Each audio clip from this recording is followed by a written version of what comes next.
Team எப்படி இருக்குமோ அதே மாதிரி தான் அந்த டீமுடைய ரசிகர்களும் இருப்பாங்க அப்படிங்கிறத நிரூபிக்கும் விதமாக ஆர்சிபி அணி அவங்க செஞ்ச மைதானத்தில் செஞ்ச மோசமான செய்கை அதே தான் வெளியே ஆர்சிபி ரசிகர்கள் அவங்களும் செஞ்சிருக்காங்க.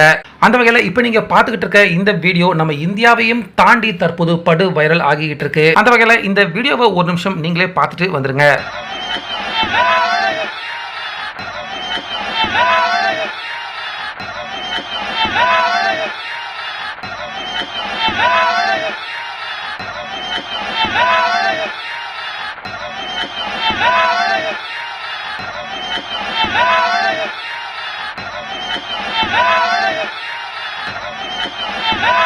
அதாவது கடந்த வருடம் கடைசி லீக் மேட்ச் ஆட்டத்தில் நம்ம சிஎஸ்கே அணி ஆர்சிபி அணி கிட்ட தோல்வி அடைஞ்சதால பிளே ஆஃப் வாய்ப்பை இழந்திருந்தாங்க. முக்கியமாக ஆட்டம் முடிஞ்சதுக்கு அப்புறமா நம்ம தோனி ஆர்சிபி பிளேயர்களுக்கு ஷேக் ஹேண்ட் கொடுக்கறதுக்காக வெயிட் பண்ணிக்கிட்டு இருந்தார். ஆனால் அந்த நாகரிகம் கூட தெரிஞ்சிக்காத ஆர்சிபி அணி தோனி அவருக்கு ஷேக் ஹேண்ட்ஸும் கொடுக்கல. அதனால் காத்துக்கிட்டு இருந்த நம்ம எம்எஸ் தோனி அதுக்கப்புறமா அங்கேருந்து போயிட்டாரு. ஆனால் தோனி அவர் ஷேக் ஹேண்ட் கொடுக்காம போயிட்டாரு அப்படின்னு அப்படியே பிளேட்டை மாற்றி பழைய தோனிக்கு மேலே போட்டவங்க தான் ஆர்சிபி ரசிகர்கள். ஸோ அதோட மட்டும் இந்த பிரச்சனை முடிஞ்சிடல.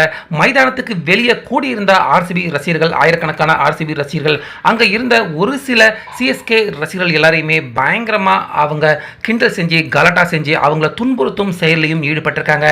இதனால் அன்னைக்கு பெங்களூர் சின்னசுவாமி கிரிக்கெட் ஸ்டேடியத்தில் மேட்ச் பார்க்க போன சிஎஸ்கே ரசிகர்கள் பயங்கரமாக கஷ்டப்பட்டிருக்காங்க அன்னைக்கு அப்படிங்கிறது குறிப்பிடத்தக்கது. ஸோ இது எல்லாமே பரவாயில்ல, போது விட்டுடலாம், எதிர்ச்சியாக நடந்தது அப்படின்னு நினச்சிக்கலாம்.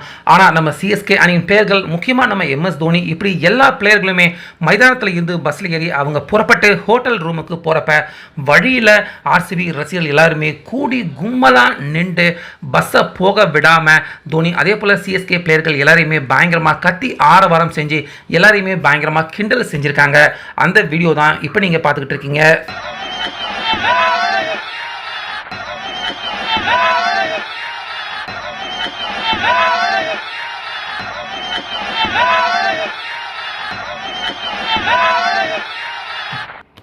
ஸோ இந்த எல்லா ஒட்டுமொத்த வீடியோவும் தான் தற்போது இணையத்தில் பயங்கரமாக நம்ம இந்தியாவையும் தாண்டி படு பயங்கரமாக வைரல் ஆகிட்டு இருக்கு.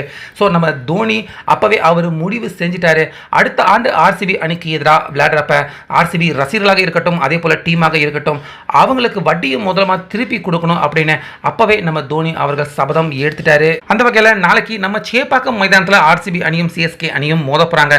இப்படி இருக்க இந்த ஆட்டத்தில் கடந்த வருஷம் ஆர்சிபி அணிக்கிட்ட வாங்கின எல்லாத்தையுமே நிச்சயமாக நம்ம சிஎஸ்கே அணி ஆர்சிபி அணிக்கு திருப்பி கொடுக்க தான் போறாங்க.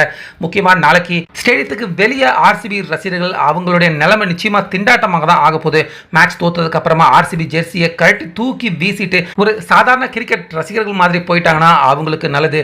ஆர்சிபி ஜெர்சியை போட்டுக்கிட்டு நாளைக்கு நம்ம சிஎஸ்கே மேட்ச் நடக்கிற சேப்பாக் மைதானத்துக்கு ஆட்டம் முடிஞ்சதுக்கு அப்புறமா வெளியே ஆர்சிபி ரசிகர்கள் போனாங்கன்னா கண்டிப்பா அவங்களுடைய நிலைமை திண்டாட்டம் தான். ஸோ அந்த வகையில் நாளைக்கு நடக்க போற சிஎஸ்கே ஆர்சிபி மேட்சை நீங்க எல்லாருமே எந்த அளவுக்கு ஆர்வமா எதிர்பார்க்குறீங்க அப்படிங்கிறத கமெண்ட்ல சொல்லுங்க.